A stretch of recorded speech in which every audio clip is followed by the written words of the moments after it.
మథుర అనే ప్రాచీన నగరంలో కంసుడు అనే క్రూరమైన రాజు అధికారం చేపట్టాడు. అతని ఆశలు అపారంగా ఉండి భయంతో రాజ్యాన్ని పాలించాడు. తన శక్తిని పెంచుకోవడానికి కంసుడు భయంకరమైన రాక్షసులతో మైత్రి ఏర్పరచుకున్నాడు. మగధరాజు జరాసంధునితో కంసుడు బలమైన రాజకీయ మైత్రి కుదుర్చుకున్నాడు.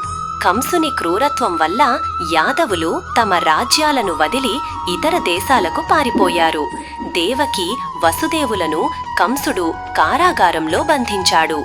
ఆమె సంతానం తనను సంహరిస్తుందని అతనికి భయం. తన ప్రాణభయంతో కంసుడు అమాయక శిశువులను హతమార్చే దారుణానికి దిగాడు. ఒకరోజు దివ్యశక్తి దేవకీ గర్భంలో ప్రవేశించింది. అది అనంతుడు. దేవకీ హృదయంలో ఆనందం మరియు భయం రెండూ కలిసిపోయాయి. దైవ సంకల్పాన్ని రక్షించడానికి యోగమాయ భూమిపై అవతరించింది. త్వరలో శ్రీకృష్ణుడు జన్మించి ధర్మాన్ని స్థాపించనున్నాడు. భగవంతుడు అనేక దివ్యశక్తులను కలిగి ఉన్నాడు. వాటిలో యోగమాయ ప్రధానమైన శక్తి, సర్వత్రా పనిచేసే దైవశక్తి. భగవంతుడు యోగమాయను అందమైన గోవులతో నిండిన బృందావనంలో ఆవిర్భవించమని ఆదేశించాడు. వసుదేవుని భార్య రోహిణి నందయశోదల ఇంట్లో సురక్షితంగా నివసిస్తోంది. కంసుని క్రూరత్వం భయంతో యాదవులు దేశమంతటా చెల్లాచెదురై కొందరు కొండ గుహలలో దాగి జీవించారు. భగవంతుడు యోగమాయకు దైవ కార్యాన్ని వివరించి తన సంకల్పాన్ని అమలు చెయ్యమని ఆదేశించాడు. యోగమాయ దేవకీ గర్భంలోని దివ్య శిశువును రోహిణీ గర్భంలోకి మార్పు చేసింది. భగవంతుడు తాను దేవకీ పుత్రుడిగా అవతరించనున్నాడని, యోగమాయ నందయశోదల ఇంట పుత్రికగా జన్మించనుందని తెలిపాడు. యోగమాయను ప్రజలు దుర్గా, భద్రకాళి, వైష్ణవి వంటి అనేక రూపాలలో పూజిస్తారు. శక్తి మరియు శక్తిమంతుడు వేరు కానప్పటికీ శక్తి ఎల్లప్పుడూ శక్తిమంతునికి ఆధీనంగా ఉంటుంది.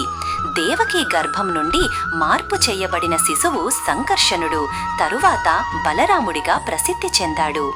దేవకీ గర్భంలో అనంతశేషుడు నివసిస్తున్నాడు. అతడు భగవంతుని అంశంగా దివ్యశక్తిని కలిగి ఉన్నాడు. యోగమాయ దివ్యశక్తిచే దేవకీ గర్భంలోని శిశువు రోహిణీ గర్భంలోకి మార్పు చేయబడింది. ఒక గర్భం నుండి మరొక గర్భానికి మార్పు చేయబడినందున అతడు సంకర్షణుడు అని పిలువబడ్డాడు.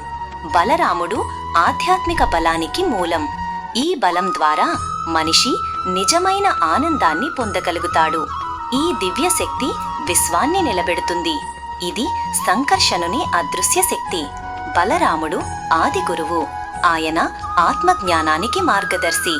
భగవంతుని ఆజ్ఞ మేరకు యోగమాయ భూమిపై అవతరించింది. యోగమాయ ప్రభావంతో దేవకీ గర్భం నష్టమైందని ప్రజలు భావించారు. శ్రీకృష్ణుడు మొదట వసుదేవుని విశుద్ధ హృదయంలో ప్రకాశించాడు. తరువాత ఆ దివ్యశక్తి దేవకీ హృదయంలో ప్రవేశించింది. భగవంతుడు సాధారణ జననం ద్వారా కాదు, తన దివ్యశక్తితో అవతరిస్తాడు. శ్రీకృష్ణుడు హృదయంలో నివసించినప్పుడు అది పవిత్రమైన ధామంగా మారుతుంది. దివ్యమైన విధంగా భగవంతుని నిత్య రూపం వసుదేవుని హృదయం నుండి దేవకీ హృదయంలోకి ప్రవేశించింది. ఈ దివ్య ఘటన అస్తమించే సూర్యుడు తన కాంతిని ఉదయించే చంద్రునికి ఇవ్వడంలా జరిగింది. దేవకి పరమాత్మకు నివాసంగా మారింది. కాని ఆమె ఇంకా కారాగారంలోనే బంధించబడి ఉంది. ఆమె దివ్యశక్తి అణచబడిన అగ్నివలే బయటకు కనిపించలేదు. శ్రీకృష్ణునితో పాటు అనేక దివ్య అవతారాలు కూడా అతనితో ఉన్నట్లుగా భావించాలి. దేవకి యొక్క అసాధారణ కాంతిని గమనించిన కంసుడు ఏదో అద్భుతం జరుగుతోందని గ్రహించాడు. తన శత్రువు వచ్చాడని భావించి కంసుడు భయంతో నిండిపోయాడు. ఏం చెయ్యాలో తెలియక కంసుడు లోలోపల తీవ్రంగా ఆలోచించాడు. దేవకిని హతమార్చితే తన కీర్తి, పుణ్యం నశిస్తాయని అతడు గ్రహించాడు. క్రూరమైన పనులు చివరికి పతనానికి దారితీస్తాయని అతనికి తెలుసు. భగవంతుని సంకల్పాన్ని ఎవరూ అడ్డుకోలేరు. అది తప్పకుండా నెరవేరుతుంది. దేవకిని వెంటనే వధించకుండా జన్మించబోయే శిశువును సంహరించడానికి కంసుడు వేచి ఉండాలని నిర్ణయించుకున్నాడు. కాని అతని మనస్సు భయం మరియు ద్వేషంతో నిండిపోయింది. కూర్చున్నప్పుడు, నడుస్తున్నప్పుడు, తినేటప్పుడు, నిద్రపోతున్నప్పుడు ప్రతి క్షణం అతడు కృష్ణుని గురించే ఆలోచించాడు. అతని చింతన భక్తి కాదు, భయం మరియు శత్రుత్వం మాత్రమే. భక్తి ప్రేమతో నిండినది, శత్రుత్వం అంధకారాన్ని మాత్రమే ఇస్తుంది. ఆ సమయంలో ఋషులు మరియు దేవతలు దివ్య ప్రకాశంతో ప్రత్యక్షమయ్యారు. వారు భగవంతుణ్ణి స్తుతిస్తూ దివ్యమైన స్తోత్రాలు పాడారు. దేవకీ గర్భంలో భగవంతుని దివ్య ప్రకాశం వెలుగొందుతోంది. దైవ సంకల్పం నెరవేరబోతోందని తెలుసుకుని దేవతలు ఆనందించారు. శ్రీకృష్ణుడే పరమసత్యం, సర్వ సృష్టికి మూల కారణం. ఆయన భూత, భవిష్యత్, వర్తమానాలకు అతీతంగా నిత్యంగా ఉన్నాడు. ఈ జగత్తులో ఉన్న ప్రతి శక్తి, జ్ఞానం, ఐశ్వర్యం ఆల్ ఒరిజినేట్ ఫ్రమ్ హిమ్. ఈ జగత్తు పృథ్వీ, జలము, అగ్ని, వాయువు, ఆకాశమనే 5 ప్రధాన తత్వాలతో నిర్మించబడింది. ఈ తత్వాలన్నీ శ్రీకృష్ణుని నుండే ఉద్భవించాయి. సృష్టికి మూల కారణం ఆయనే. స్థూలము, సూక్ష్మము అయిన ఈ భౌతిక తత్వాలన్నీ శ్రీకృష్ణుని శక్తిచే రూపొందించబడ్డాయి. కనిపించేది, కనిపించనిది అన్నీ ఆయనలోనే నిలిచి ఉంటాయి. ఈ జగత్తులోని సమస్త జీవులు శ్రీకృష్ణుని ఉన్నత శక్తి స్వరూపాలు. ప్రకృతి ఆయన నిమ్న శక్తి అయినప్పటికీ అన్నీ కలిసి ఈ విశ్వాన్ని నిర్మిస్తున్నాయి. సృష్టికి ముందు, సృష్టి కొనసాగుతున్నప్పుడు, లయమైన తరువాత కూడా సమస్త జగత్తు శ్రీకృష్ణునిలోనే నిలిచి ఉంటుంది. ఆయనే శాశ్వత ఆధారం. ఈ భౌతిక జగత్తును ఒక వృక్షంతో పోల్చవచ్చు. చెట్టు నేలపై నిలబడినట్లే దేహమనే వృక్షం ప్రకృతి అనే నేలపై ఆధారపడి ఉంటుంది. కాల ప్రభావంతో చెట్టు చివరకు నరికివేయబడుతుంది. అదేవిధంగా ఈ దేహం కూడా శాశ్వతం కాదు. కాలం ముందు భౌతిక జీవితం నిలవదు. కాని శ్రీకృష్ణుడు నిత్యుడు. సృష్టికి ముందు ఉన్నాడు, సృష్టి సమయములోనూ ఉన్నాడు. సృష్టి లయమైన తరువాత కూడా ఆయనే ఉంటాడు. అందుకే శ్రీకృష్ణుడినే పరమసత్యంగా అంగీకరించాలి.